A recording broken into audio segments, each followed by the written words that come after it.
Welcome to a sunny day in the Pentland Hills. I'm just above the Benally car park. That's Torduff Hill behind me. It's not rained for a wee while, it's nice and mild, so the trails should be in good condition.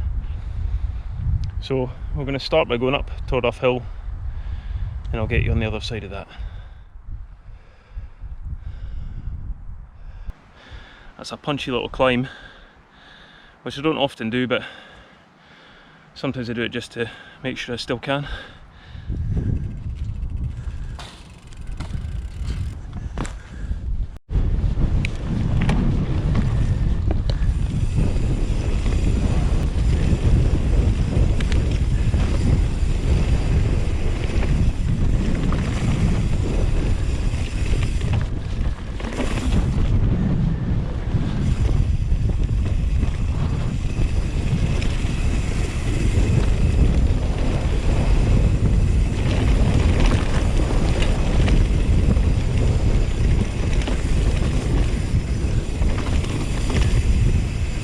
I love that little descent.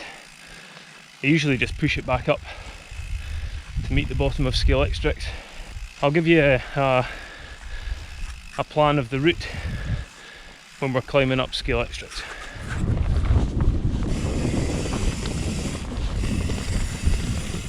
Usually people descend this rather than climb it, but it's just an alternative to the trail they call Puke Hill, which is the main Land Rover track that goes straight up from Benally car park, but there's a reason they call that Puke Hill.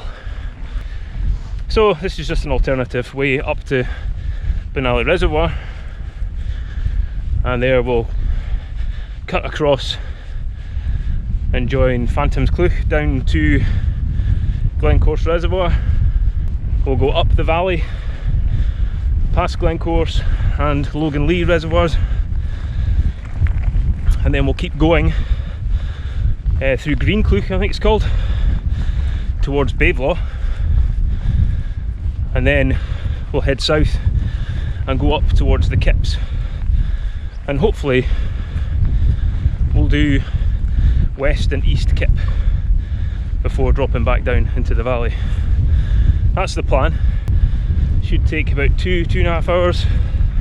I'll put the link to my Strava in the description, so if anyone wants to try it, they can have a look. Oh, let's get up this climb. Anyone who rides the Pentlands often will know that this path on the north side of Benally Reservoir is very rarely dry, but it's dry today, so that's a good sign. So that's us just about to join Phantom's Cleuch. Nice little descent, plenty of line choice, it's good in the dry.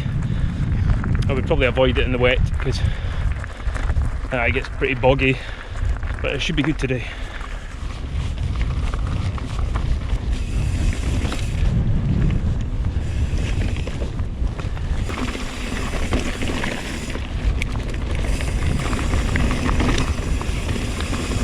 They always run in the direction you're going.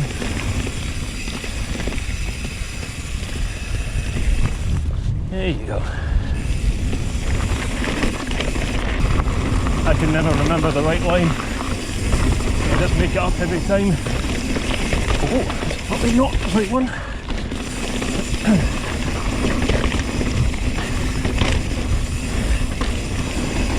Oh, conditions are great.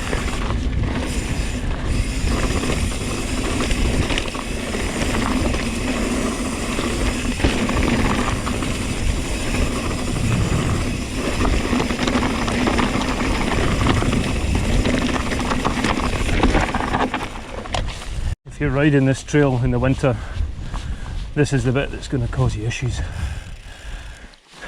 because it's always boggy. Where am I going to go? Let's try this.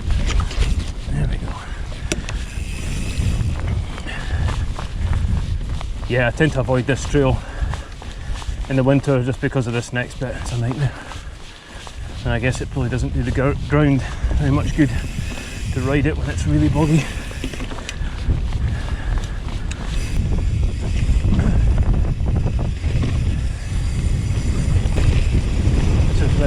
pick up. This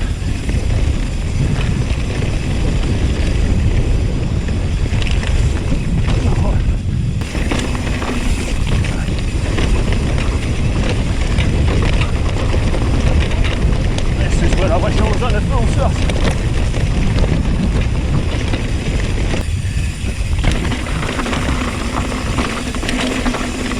Hiya. This is a nice bit of trail, but there's usually people walking or cycling the other way, so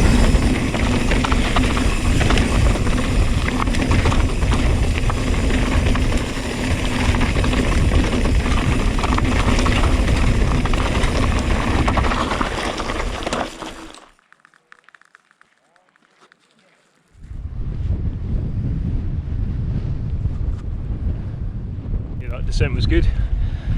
Wasn't many people on it for a change, so got a nice run down it. But that's us heading up the valley past Glencourse, and then it'll be Logan Lee further up. And yeah, this is where we've got the headwind to deal with.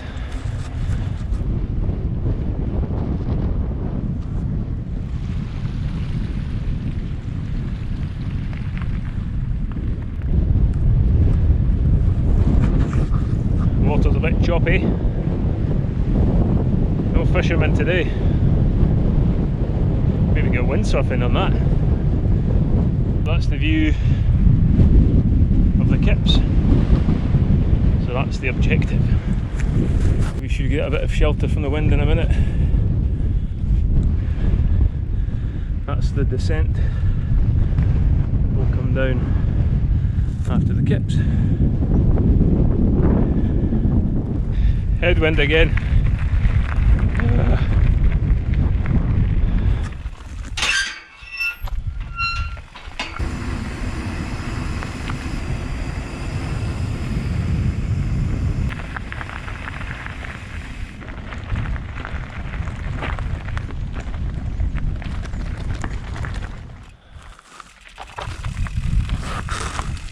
Okay, we are now on what's known as the Red Road, I think. But it's the path between Bathlaw and the Kips, but it also goes over to 9 Melbourne. This used to be a really good descent until a few years ago they put hard pack down and flattened it out, so it's now a really easy climb. But it's a shame, I used to enjoy this descent because it used to be a typical Pentlands descent where you could have loads of line choice, single track through the heather. But it has made this quite easy for the gravel bike, and this climb's no bother now.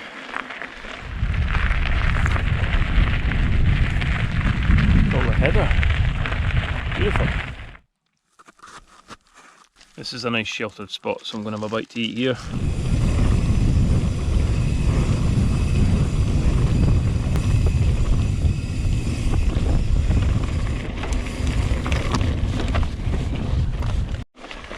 We've turned the corner on the Red Road, so finally we now have the wind behind us, and that's West Kip in front of us, where the fun begins.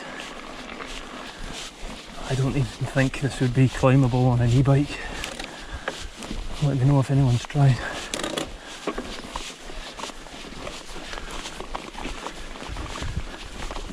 That'll be neat.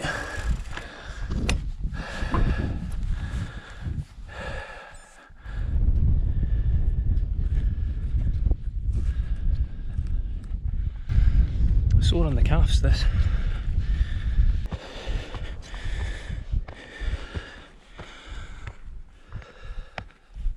We made it to the top of West Kip.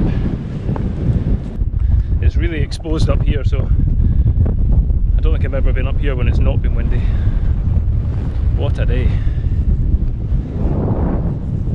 That's East Kip there, a bit lower, quite a mellow hill towards the summit, and then we'll descend back down to the valley from the back of that.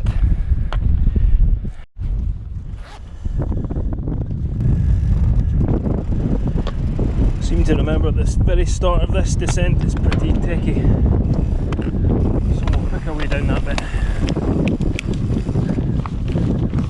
climb to the right.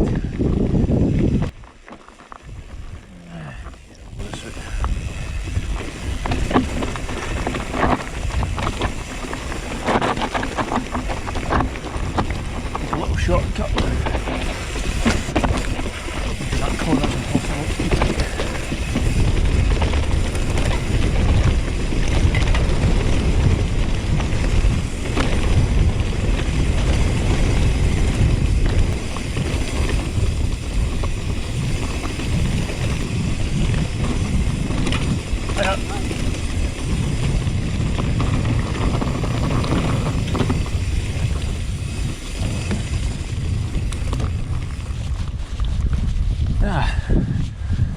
Now the climb of East Kip.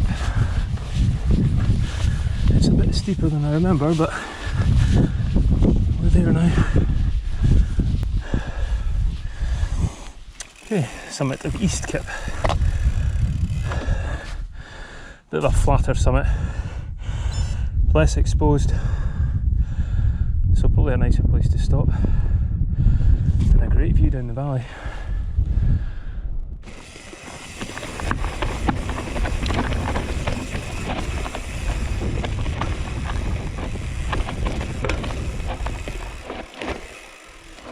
Hiya.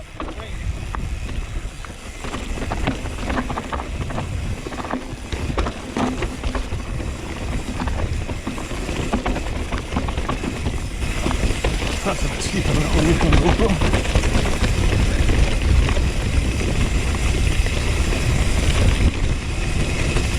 Probably afford to let go of the brakes a bit more, but it's not the kind of place you want to fall off the brake at all alone.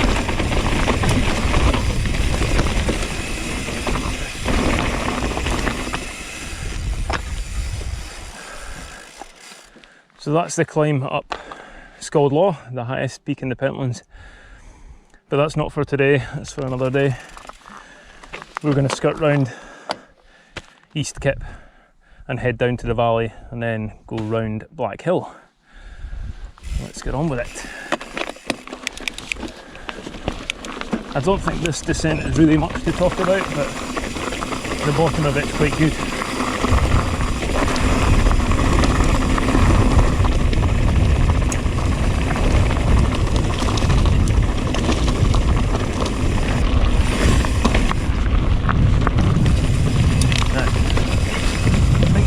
There that I just went past would take me down where I want to go, but I want to pick up the more well-trodden path because I know that bit better. Here we go.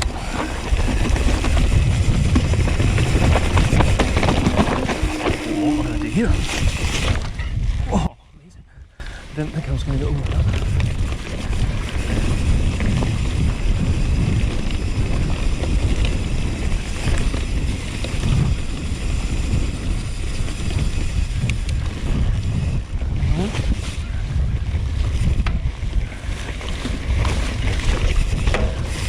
Here we go. This is a good descent.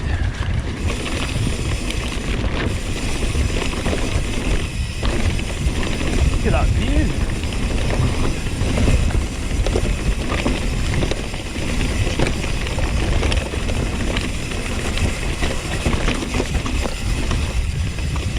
Again, there's a couple of bits that just creep up on you that can catch you out here. Line right for once.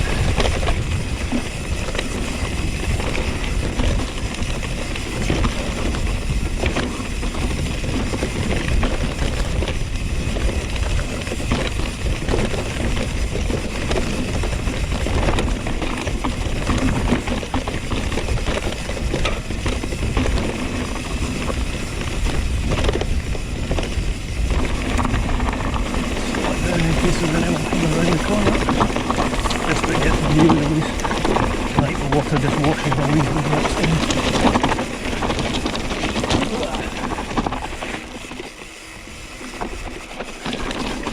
That corner's pretty good.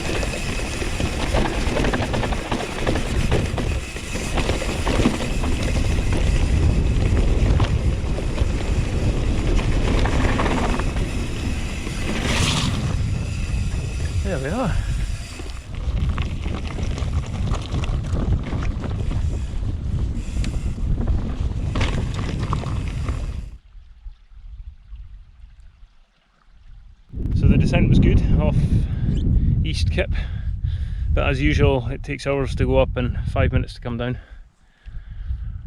But I'm gathering my thoughts before the climb up the side of Black Hill, because that's a stingy little climb. Hopefully I've got the legs to make it, but that's the last big climb of the day. Let's get it done. Okay, here we go. This first bit's really steep and loose. The whole thing's steep and loose. Oh, I'm feeling my legs now.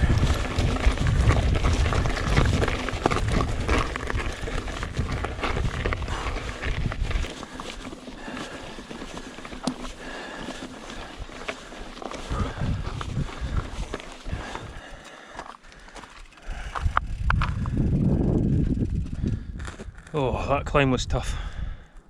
So I'm treating myself to an energy gel and a sit down.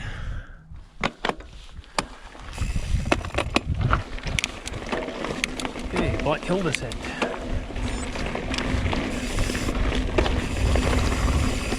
This is always a fun descent.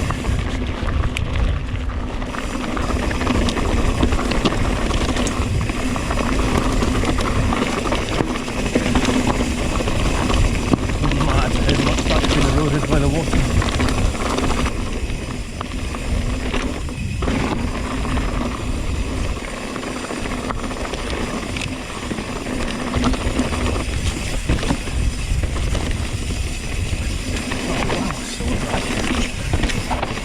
Whoa, nearly tucked the front there. That was close.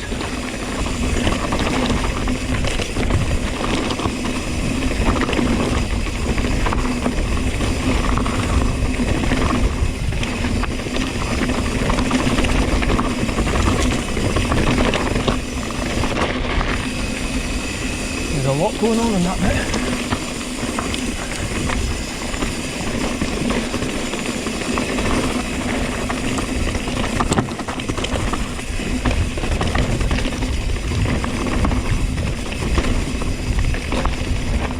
Threat mirror's really low just now and it absolutely stinks. Whew.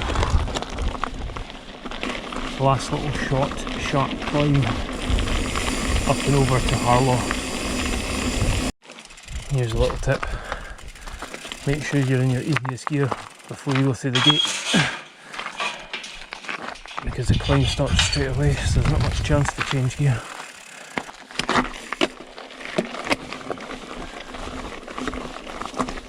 Oh, come on legs. Right, that is the climbing done for the day, which is just as well, because my legs are pretty cooked. This is another bit that's popular with dog walkers, so make sure you're not blasting round blind corners.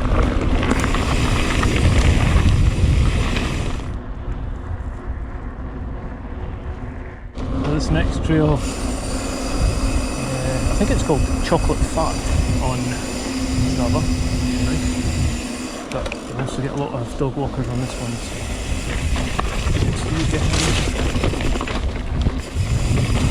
there used to be a bit of trail sabotage going on in this one as well. Some disgruntled dog walker.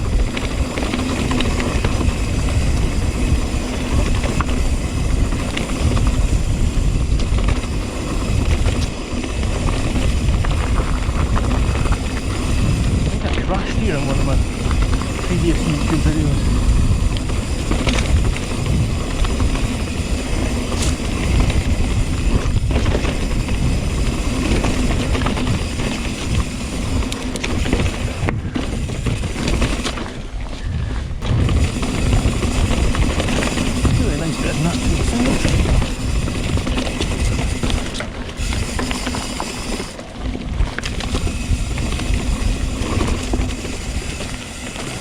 Part one.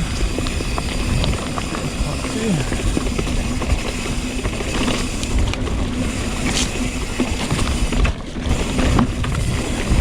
Briefly pop into the field, then got back in. That's a great one.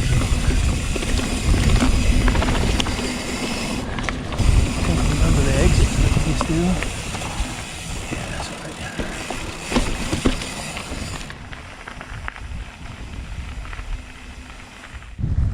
that's us done. We're just about to head through Blink Bonnie, but it's been a great day. No punctures, no mechanicals, no crashes. Garmin's saying 2 hours pedalling time.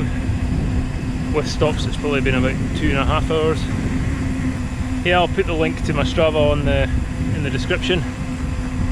But thanks for watching, and I'll see you again soon.